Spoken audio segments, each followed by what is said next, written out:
vous ne l'aviez pas reconnu, il s'agit d'Honoré de Balzac. Pas le vrai bien sûr, mais celui en bronze.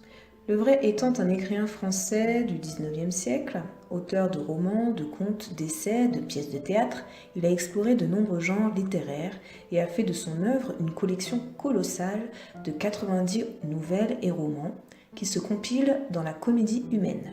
Balzac est l'un des premiers à avouer son art à la petite histoire.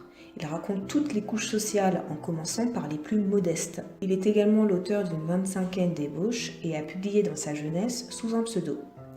Balzac est un monstre de la prose, un géant de l'écriture. Il lui fallait donc un monument à sa hauteur. À sa mort en 1850, l'idée de lui rendre hommage est immédiatement lancée, mais pas immédiatement exécutée. Après quelques tentatives ratées, c'est finalement Émile Zola, alors président de la Société des gens de lettres, qui confie cette tâche à Auguste Rodin en 1891, pas moins de 41 ans après la mort de l'écrivain. Alors qui est cet Auguste Rodin à l'époque ?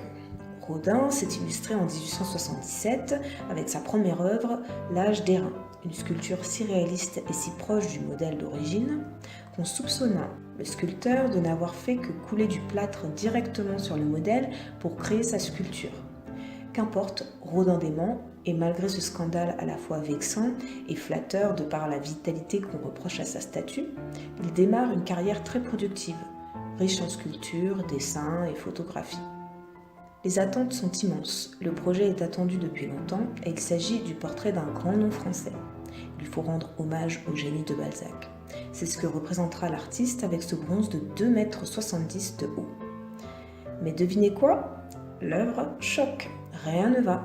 Qu'est-ce que c'est que cette forme spectrale et informe ?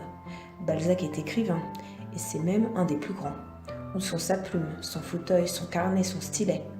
Traditionnellement, le travail du sculpteur consiste, lorsqu'il est question de tirer le portrait d'un militaire par exemple, de le représenter avec ses armes. Pareil pour le peintre, avec un pinceau, de même pour un romancier. Le but étant de célébrer leur réalisation et exploit. Mais voilà, Rodin, c'est le génie de Balzac qu'il souhaite mettre en lumière, et pas seulement sa plume. Pour ce faire, il mettra au point pendant 6 années, de 1891 à 1897, son projet. Pas besoin d'artifice, l'homme en lui-même se suffit. Il recrée un visage expressif et intense, drapé sous une vraie robe de chambre qui sera recouverte de plâtre et à travers laquelle on ne distingue que très peu les formes du corps du sujet. Ici, c'est la tête qui est mise en valeur, c'est l'esprit de l'écrivain qui compte, surplombant un corps de colosse. L'œuvre fera un tollé à son exposition en 1898. En dépit du soutien d'artistes comme Zola, qui n'est alors plus président de la Société des gens de lettres, mais aussi de Péguy ou encore de Monet, la commande sera annulée et ne sera pas coulée dans le bronze. C'est bien après la mort de Rodin que l'on reconnaîtra le caractère innovant et disruptif de cette œuvre et que la première statue de bronze du monument à Balzac verra le jour en 1939.